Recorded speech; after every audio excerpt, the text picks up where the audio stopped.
What's new? The influential United Auto Workers, UAW, union initiated a strike on Friday, September 15th, at the three major automotive companies in Detroit: General Motors, Ford, and Stellantis. This marks the first time that 12,700 employees out of a total of 150,000 have gone on strike simultaneously. Following unsuccessful negotiations, workers stationed outside a Ford plant began the protest with the sound of horns and expressions of support at midnight on Thursday. On this occasion, for the first time in our history, we are conducting a simultaneous strike at the Big Three, stated Shawn Fain, president of the UAW union, during an online broadcast shortly before the deadline for reaching an agreement expired.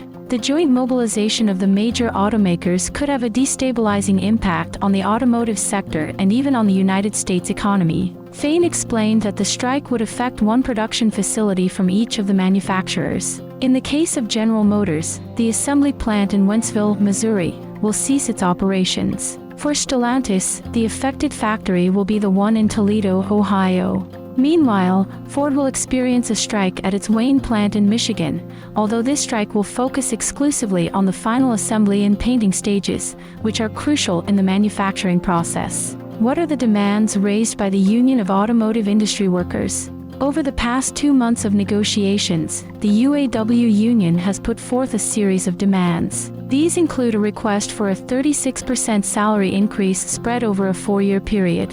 This figure stands in contrast to the offerings from the three American car manufacturers, which, according to the union, have not exceeded 20%, especially in the case of Ford. In addition to the wage increase, the historic Detroit-based automakers have rejected the possibility of granting extra vacation days and increasing pensions, which are funded through company-specific funds. Despite extensive negotiations, representatives from the UAW and the leaders of these three major automotive companies have not managed to reach an agreement regarding the content of a new 4-year collective bargaining agreement. This week, Fain warned that he won't allow the Big Three to indefinitely prolong the discussions. He stated, "Many workers argued that the leading automotive companies must present more favorable proposals to compensate for the low wages and benefit cuts that were implemented after the 2008 financial crisis." The financial crisis led to significant restructuring at General Motors and Chrysler, which is now part of Stellantis,